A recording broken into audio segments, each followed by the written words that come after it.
এই যে দাদা দিম্মাদের রেখে আসলে তারা কষ্ট পেল না। গুড মর্নিং এভরিওয়ান, কেমন আছো সকলে? আশা করছি ভালো আছো। আমি মোটামুটি আজকে আছি, তার কারণ চিকুর শরীরটা খুব একটা ভালো নেই। ভালো নেই বলতে ঠান্ডা লেগেছে, ওকে ডক্টরের কাছে নিয়ে যাব, কালকে ডেকে নিয়ে যাব, আজকে কোনো ডক্টর বসবে না। তো ওই জন্য সকাল সকাল উঠে দেখো ফ্রেশ হয়ে এখন মামনি বানিয়েছিল চা, না সরি আজকে আমিই বানিয়েছি চা। তো চাটা খেয়ে নিচ্ছিলাম। আর আজ যেহেতু নিরামিষ, মঙ্গলবার, কালকেও নিরামিষই গেছে, সোমবার গেছে, তো আজকে কিছুই ভালো লাগছিল না খেতে। তো মামনিকে বলেছিলাম পোস্ত নিয়ে এনে দিতে, এটা একটু পোস্ত বানাবো। আর মামনি নিজের মতো একটা তরকারি বানিয়েছিল সকালে কচু টচু দিয়ে, যেহেতু কচু আমি খাবো না ওই জন্য আমি একটু আলু পোস্ত বানিয়ে নিচ্ছি। আর জানো তো কেন জানি না মুখের মধ্যে ঘা হয়েছে না কি হয়েছে, এত পরিমাণে ব্যথা করছে, মানে ভালো লাগছে না, দেখতে পাচ্ছি না, জিভের পাশটাতে ব্যথা করছে। ওই জন্য কয়দিন থেকে মুখে কোনো রুচি নেই, মানে কি বলবো, আমার বেবি হওয়ার পর থেকে, মানে চিকু হওয়ার পর থেকে আমি কিচ্ছু খেতে পারছি না, কেন বুঝছি না। কিন্তু বলতে নাই, চিকু যখন পেটে ছিল আমার, আমি সব কিছু খেয়েছি, একদার থেকে সব কিছু, আমার যেটা খেতে ইচ্ছে করেছে সেটাই, কোনো অরুচি আমার বলতে পারো কিচ্ছু হয়নি। কিন্তু ও হওয়ার পর থেকে কেন বুঝছি না এত পরিমাণে আমার মানে অরুচি হচ্ছে খাবারে। আর জানি না কেন এরকম হচ্ছে, আর কি পরিমাণে যে চুল উঠছে, অসম্ভব চুল উঠছে। তোমরা বলছো না যে দিদি তোমার কি চুল উঠছে কি উঠছে না, সেটা তোমরা আমাকে দেখলেই বুঝতে পারবে সামনাসামনি যে আমি কতটা খারাপ হয়ে গেছি দেখতে। আর চুল উঠে যে কি অবস্থা হচ্ছে সেটা মানে ধারণার বাইরে, আমি বলে বোঝাতে পারবো না যে আমার কী পরিমাণে চুল উঠছে।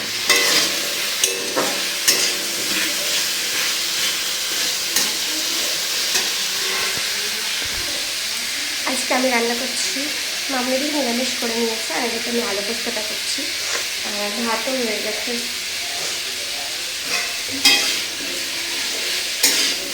তাহলে দেখি। আর ঠিক ওর ফ্যামিলির কাছে আছে, এখনো ঘুমিয়েছিল, আবারই উঠলো ঘুমিয়ে।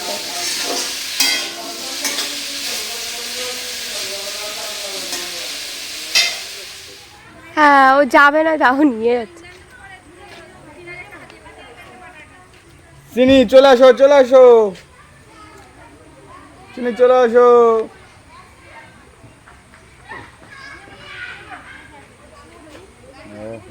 চিকু ঘরে ঘুমোচ্ছে, আমি ঘুমোচ্ছিলাম, একটু আগে উঠলাম।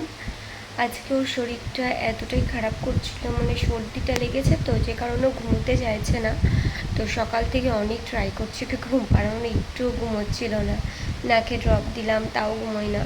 তারপরে নিয়ে একটু এদিক ওদিক করে আমিও ঘুমিয়ে গেছিলাম, ও ঘুমিয়ে গেছেন। ও এখনও ঘুমোচ্ছে, ও এখন তুলব না, একটু পরেই ও উঠবে। তো দেখলে চিনিরা এসেছিল, ওরা চলে গেছে। তো আমি আর ভিডিওটা মানে এডিট করে পোস্ট করব সেটা আর সময় পাচ্ছিলাম না, কখন এডিট করব করছিলাম। যেহেতু ছেলেটা এতটাই খিনখিন করছিল, ঘুমোচ্ছিল না, যে কারণে আমি ভিডিওটা এডিটও করতে পারছিলাম না আজকে। আর নিজেরও শরীরটা না ভালো নেই, কেন বুঝছি না, কিছুই ভালো লাগছে না। মানে আমার এই চুল এত পরিমাণে উঠছে, মানে আমি বুঝে উঠতে পারছি না যে আমি কী করবো। এর জন্য কি আমাকে ডক্টর দেখানো উচিত? তোমরা একটু সাজেস্ট করো তো আমাকে, যে এর জন্য কি আমাকে একটু ডক্টর দেখানো উচিত নাকি আমি, মানে আমার শরীর না প্রচণ্ডই দুর্বল হয়ে যাচ্ছে, মানে খেতে একদমই রুচি আসছে না। মানে ঠিক যেমন প্রেগনেন্ট হলে যে অবস্থাটা হয়, ঠিক সেরকমই অবস্থা। মানে যখন চিকু পেটে ছিল তখন কিন্তু আমার কোনো কিছুতে গন্ধ লাগেনি, খেতে মানে খাবার প্রতি একটা অন্যরকম আকৃষ্ট ছিল।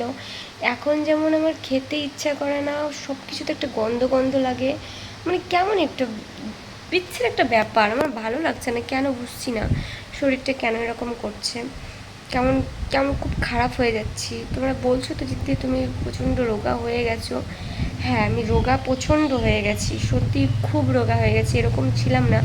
চিকু হওয়ার পরেও কিন্তু আমি এতটাও রোগা হইনি, ভালোই ছিলাম। এই কয়টা মাসে দেখছি মানে কেমনই একটা হয়ে গেছি। ওই বাড়িতে গেলাম, ও বাড়িতে ধরো সেরকম কোনো কিছু করতামও না, খেতাম আর শুয়ে থাকতাম, তাও কেন জানি না শরীর আমার ভালোই হচ্ছে না। বুঝছি না কেন এরকমটা হচ্ছে। তোমরা কেউ কিছু যদি জানো তাহলে প্লিজ আমাকে একটু সাজেস্ট করো যে ডক্টর দেখালে কি এটা ঠিক হয়ে যাবে। মানে ভাবছি আমি একটা গাইনোকোলজিস্টকে দেখাবো, একটা গাইনো ডক্টরই দেখানো উচিত, কারণ আমি বুঝতে পারছি না যে আমি কী করবো।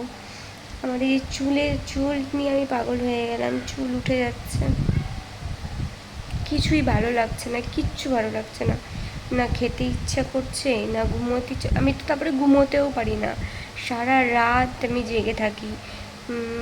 চিকু ঘুমিয়ে যায়, ওকে ঘুম পাড়িয়ে দিই, ওকে নিয়ে কোনো সমস্যা হয় না। আগে যেমন ও ঘুমোতো না, তো ওই জন্য আমার ঘুম হতো না, কিন্তু এখন কেন জানি না, মানে ও ঘুমিয়ে যায়, আমার ঘুম আসতে চায় না। আমি রাতের মধ্যে মনে হয় কতবার যে উঠি, মানে সারা রাত এই ফোন দেখি আর ঘুমাই, ফোন দেখি আর ঘুমাই, কেন বুঝছি না এরকমটা কেন হচ্ছে। তারপরে এই জিভে ঘা, আক্কেল মারি, মানে সমস্তটা আমাকে পেরে ধরেছে, 1 নম্বর বলতে পারো।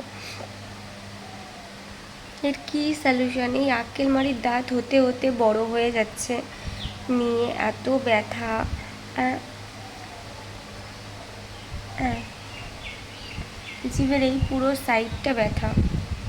কেন ব্যথা, কী কারণে ব্যথা, কিছু হয়ও নি তাও ব্যথা, বুঝছি না কেন ব্যথা। মনে হচ্ছে না আমি আর বাঁচবো বলে, আমার আর ভালো লাগছে না কিচ্ছু। যাই হোক, চলো আজকের মতো ভিডিওটা এখানে এন্ড করছি, ভালোই লাগছে না। নেক্সট কোনো ব্লগে দেখা হবে।